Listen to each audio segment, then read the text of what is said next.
What's up, family? What's up, family? It's your boy. It's your boy, Keng El Bey. It's your boy, Keng El Bey. All day. Hey. What's up, family?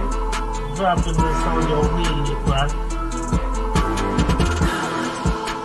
I want to talk to y'all,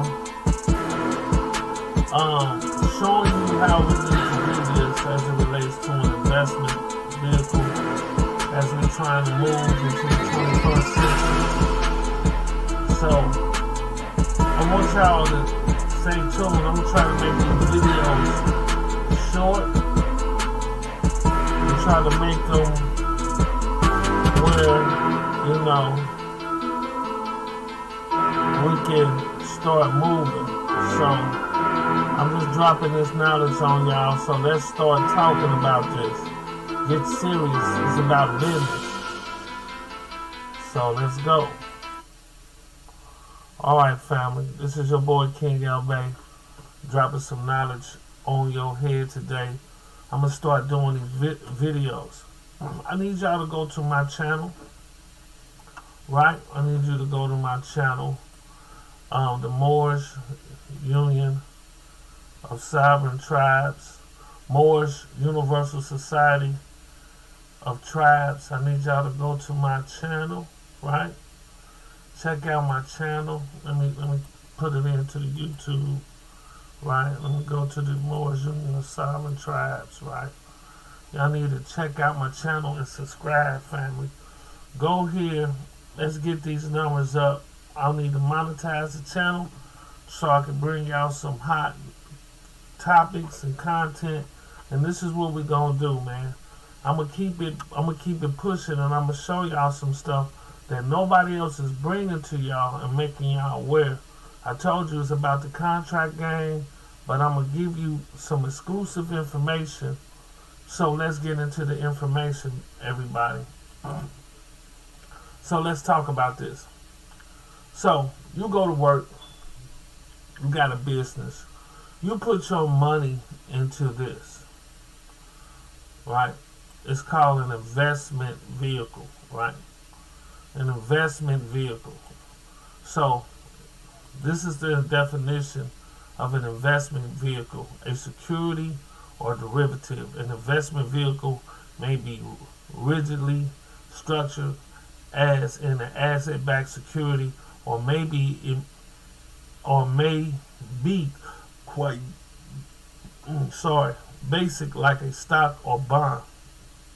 One uses an investment vehicle in order to make a profit on capital one has invested in it. So, long story short, let me break this down, right? You're going to invest in something. When you go spend your money, that's all you do, right? If you go buy some food, right, from Kroger or any produce store, you invested in a business. If you go buy a car, you invested in a business. If you put your money in the bank, you invested in a business. Y'all don't understand estate planning, so we keep regurgitating the same practice, right? We go spend our money with other people, and then you wonder why you don't have no wealth, right? Keng El Bey gonna teach you why we need to be investing in each other so we can have a vested interest and create business, because that's the only thing you need to be thinking about is business, right? It's business. So let's talk about the business as it relates to this. You put your money in the bank, and now I'm going to cut on to Robert Kiyosaki video, and they going to explain it, and then I'm going to stop it to show you what's going on and how we need to be doing. So let's go.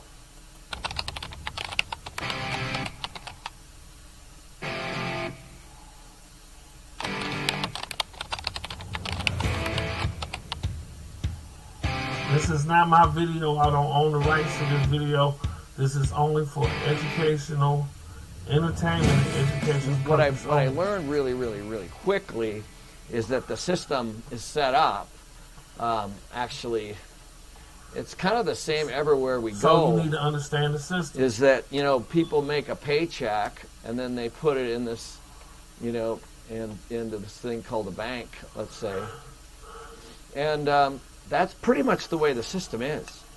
So, and they also take your money through insurance products or, you know, pensions or whatever you want to call it. It doesn't really matter what word you use. It's your money. It's everyone's money getting put into some kind of financial system. It could be a pension. It could be insurance. It doesn't really matter. I want to talk about the bank. The bank ain't nothing but an intermediary between you and the government. What they have is a direct relationship with the government because they have a license to do banking, and what the bank does, they communicate for you through the government, providing you a service to get release of money that is, as you, is definitely a security, right? You are asset-backed security due to the labor that you will be doing in these corporations. You are a human resource. Understand what's going on. Let me talk about the power of wealth.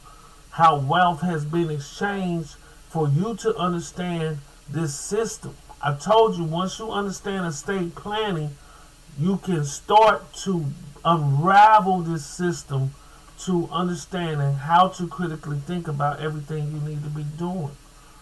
And this is what I'm trying to get y'all to understand. Nobody is bringing this to you.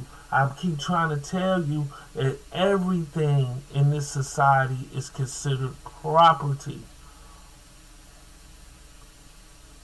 It's about how you invest in your money. You're going to invest it good or bad. And what I mean by good is you're going to invest it where it's going to benefit you and your people within your society, or you're going to invest it with other people in their society where then they're going to build up their society and their infrastructure.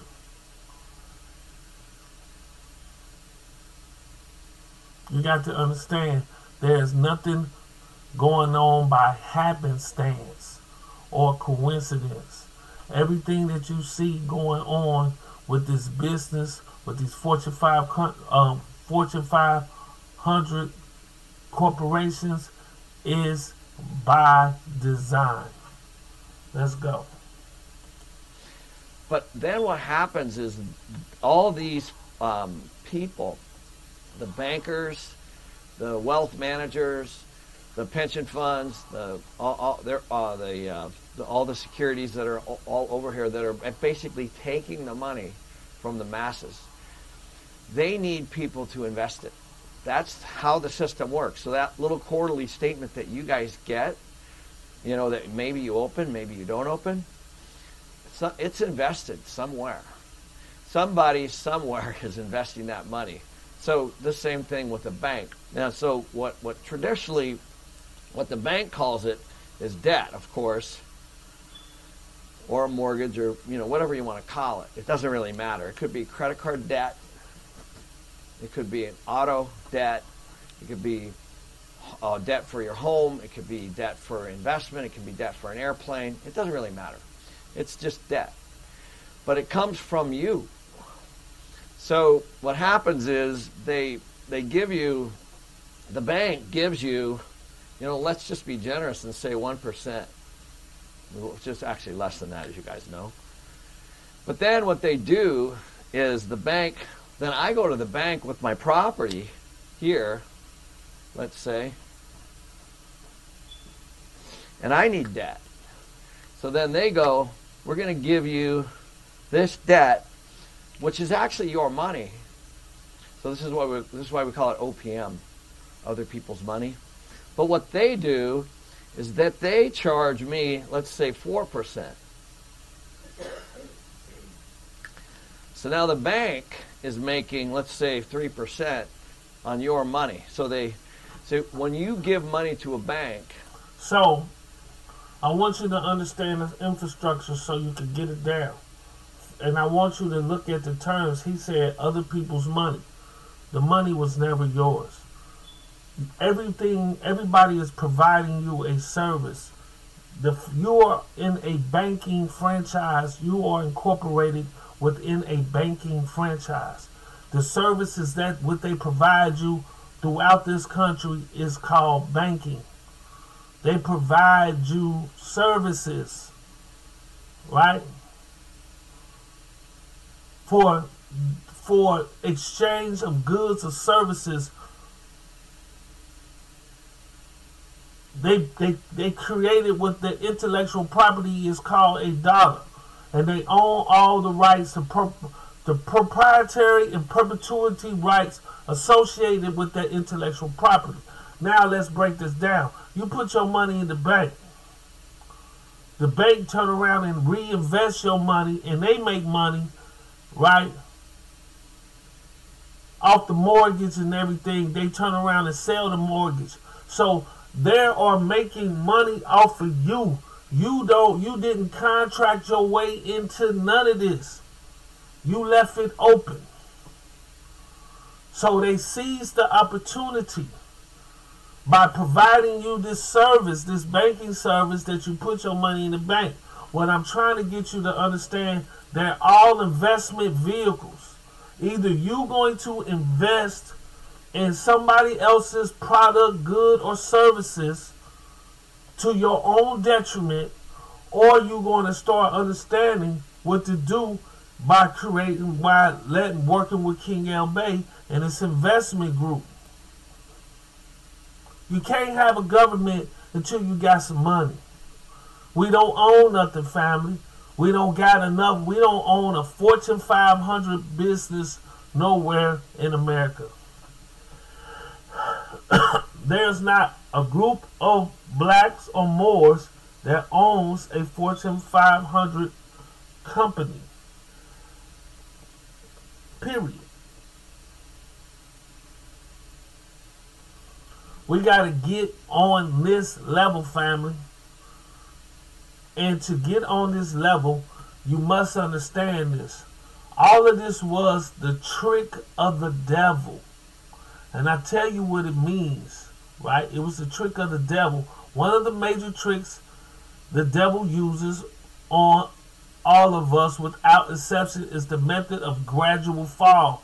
Meaning he make us fall in a permanent sin, but is a very gradual way, which is really a very smart way of attaining his final objective, which is our external perdition. Why does he do that? Simply because it works. See, they tricked you out of your nationality. You don't work together. You don't know how the system works. They never trained you on how to do this, and you've been investing your money with everybody else instead of investing your money with your own group and reinvesting it in your building a community. By now, we could have been having cities of our own, owning everything in the city.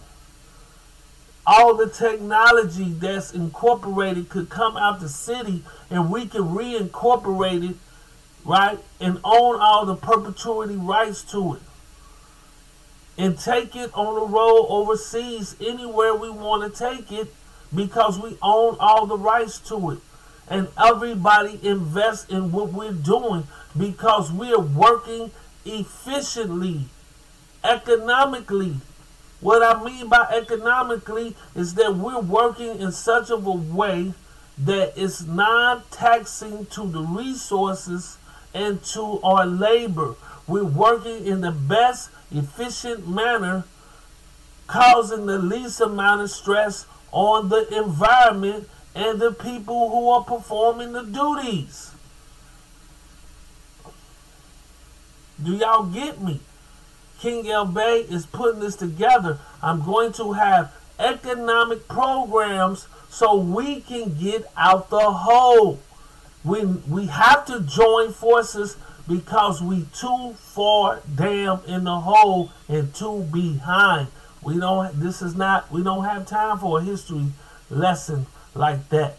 Those who are already scholarly in the history, what they need to do is create a program where they can give it to us at a perpetual state where we all can learn a little bit at a time. But we have to be practical and get to the money so that now we can sit down and rightfully educate ourselves on what we need to do. And we need to trust those who are scholarly to move on the behalf of the investment group, building an investment community. So now we can have what we want, and it can be sustainable in our communities, family. Let's get back to the video. I'm not making these videos long. I'm trying to make them short. It's a liability to the bank. It is. You're looking for interest on that money. They're housing your money for you, and then their job is to lend it out. So they give it to guys for businesses, for for autos, all that. That's how the whole system works. And so that's why when you drive down the road, you see the banks have all their names on all these big buildings. This is it. This is how the system works. If I could show them pictures. Yep. So, so you make some money here, you pay your taxes, and let's say you put $100 here.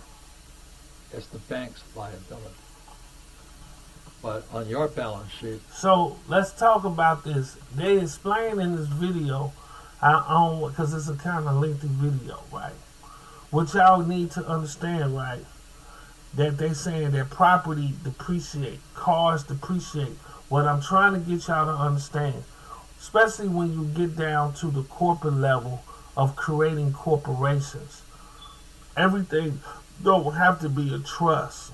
You want to incorporate, once you get to a certain level, incorporate within the state and within the trust, and understanding your trademarking and all of these rights as it relates to these institutions, as it relates to certain activities in which you're going to be doing. I'm gonna teach you what is a non-taxable event is. Non-taxable events. We're going to talk about all of this, right? I'm going to tell you a non-taxable event. We're going to talk about all of these non-taxable events.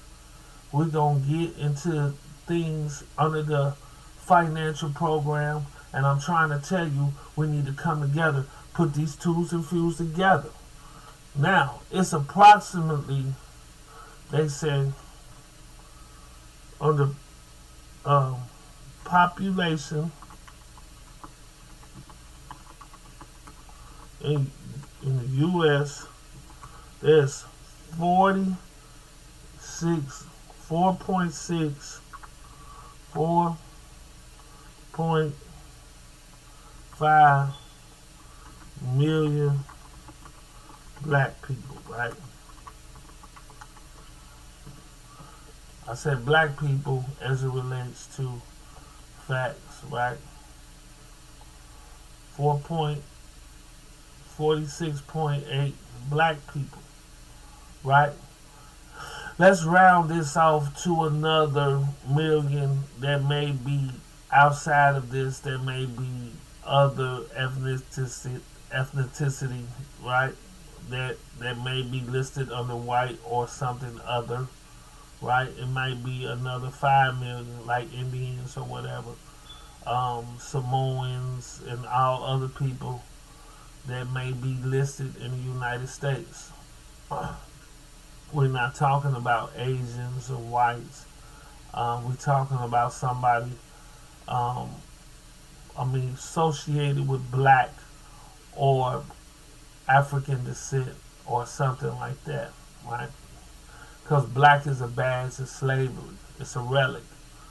You strip yourself of a right of inheritance because you don't have no treaty or no lineage that ties you back to anything. It's a corporate construct to keep you under a badge of slavery, right? it's a disingenuous term. So let's get into this, right? If I could just tap into a percentage of this, especially in the Moorish community, so for us to start an investment vehicle of sound people who know what they're doing, right? Who can invest this, not only invest, right? Show you what we can do. If I had this many people gave $1 a month, we would have equivalent. Let's round this off to 47 million.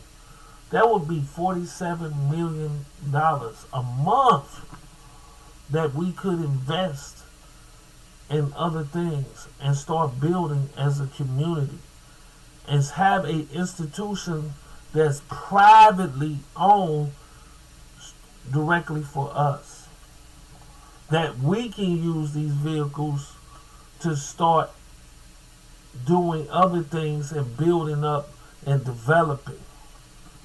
Just off of this concept, $1, just $1.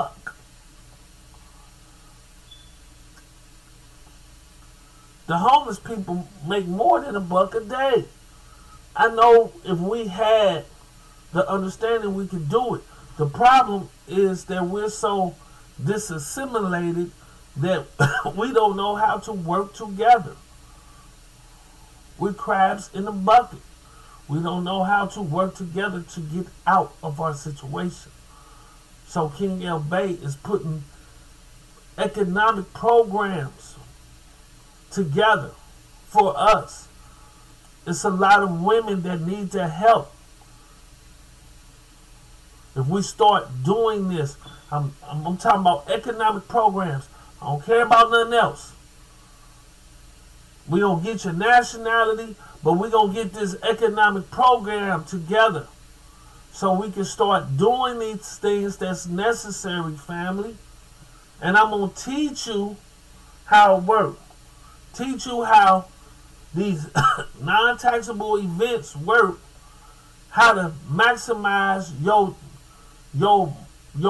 potential by understanding that you do not want to take on no personal liability by claiming this money and using it for personal expenses. Personal debt. That's all it is. Y'all take on this money and make it a personal debt. Personal debt is a debt owed for which you personally or legally responsible. Personal debt. Personal expense. Take it out the personal category and always leave it business. You want to take a vacation?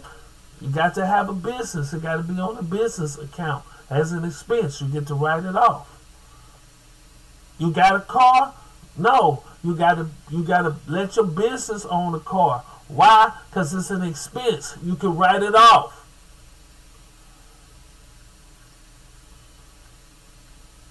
When you take it over to the personal, that's when you start having all types of trouble. This is what the government does when they hit you with a public charge. It becomes a personal debt. Take yourself out of that category. On a state and federal level, it's all a personal debt. No, don't make yourself the surety.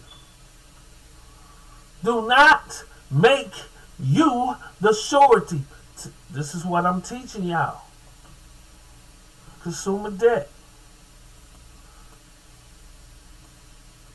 Take yourself out of this position, even in legal matters. It's all civil. It's all civil. It's all civil. It's criminal in the sense of immorality as it relates to contract.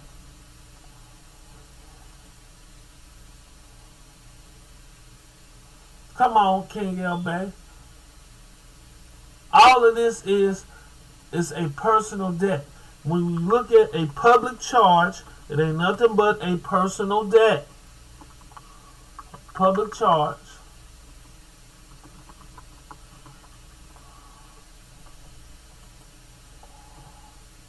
Charge, public charge, a general term for an indigent, sick, or they don't want to say this. When they hit you up with this, right?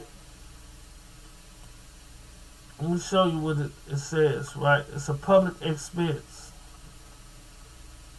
They hit your ass because that's why they hit you up with this interference with commerce charge. It's either intrastate or interstate commerce. Let me see. One that is supported at a public expense. This is the public charge. One that is supported at a public expense. So when you are using monies outside of the United States, keep that money within. Do not take it out the borders of the United States. Keep it within the jurisdiction. That's where y'all having problems. Cats want to sell dope, taking it and utilizing it how it don't supposed to be utilizing it, and they can hit you with terrorism for selling dope. That's why they hit you with interfering with commerce, because you messing up the church's money. I'm going to keep this video short. This is your boy Keng El Bey. Understand, we got to come out of the public side and come into the private side. And let's drop this on down. And let's get to this money, family. Let's get to this bag. This is your boy. I'm breaking it down. I'm going to show you how to get out, how to create non-taxable events. I'm going to show you about, also teach you about non-commercial contracts.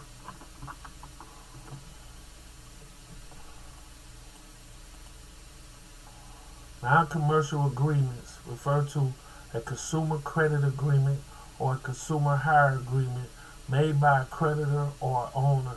A non-commercial agreement is made out of the course of business. Let's get this shit together, family. Sorry, but there are non-commercial agreements. I can show you how to do that, and ain't nobody teaching y'all this. Let's get to this money. Let's get to these contracts, and let's work. Let's understand all these things. It's understanding how these entities work, these vehicles, and let's learn how to properly invest so we can bring up our society. We need each other, because if not, if we united we stand, divided we fall. This is your boy Keng El Bey. I'm out of here, family. I just want to drop this knowledge on y'all, showing you what I bring to the table. Peace and love. I'm out.